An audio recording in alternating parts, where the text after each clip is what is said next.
The HIV/AIDS pandemic has ravaged the African population. With thousands dying every day, the need for the Salvation Army's faith-based care has never been greater.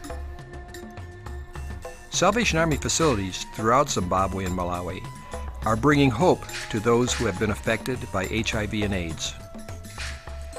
Just outside of Bulawayo, Zimbabwe, the Salvation Army runs a camp for children who have been orphaned by the pandemic.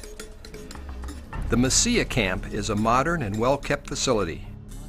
The public relations manager, Ngaba Terence Ndlovu, gave us a tour of the facility. What kind of support do the children get when they come here? We're offering psychosocial support for the children, and it's combined with experiential learning program with adventure-based education, where they participate, they learn by participation. And what's the purpose? The purpose is to help them deal with their inner emotions, so that they can gain self-confidence, self-esteem, and ultimately want them to be able to express themselves. We ended our tour in the amphitheater. I was touched by the words on the dedication plaque.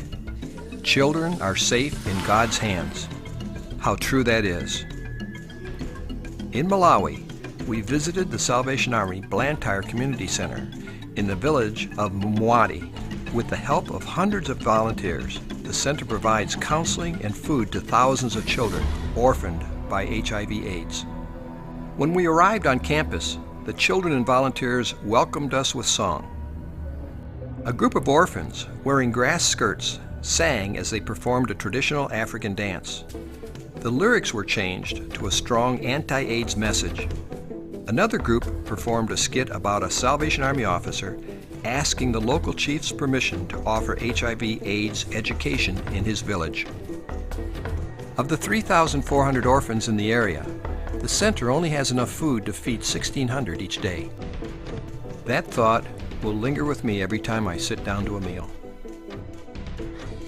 One evening I had an opportunity to speak with Auxiliary Captain Dr. Felicia Christians.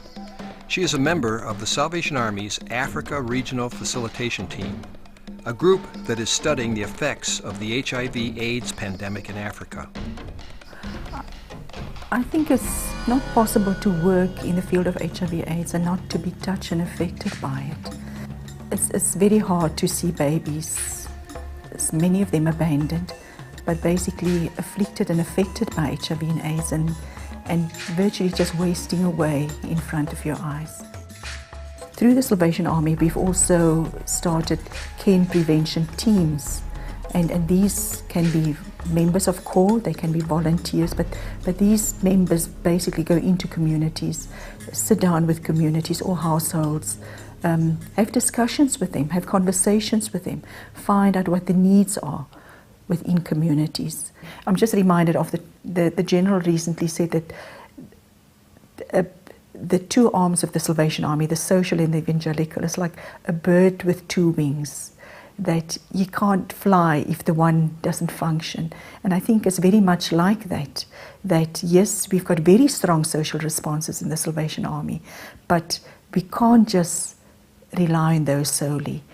We need the evangelical wing as well in order to balance and provide us with the ability to fly. And it's a little bit like that in the care that we offer to people too, that we need to combine with that the spiritual response and just bring hope to people.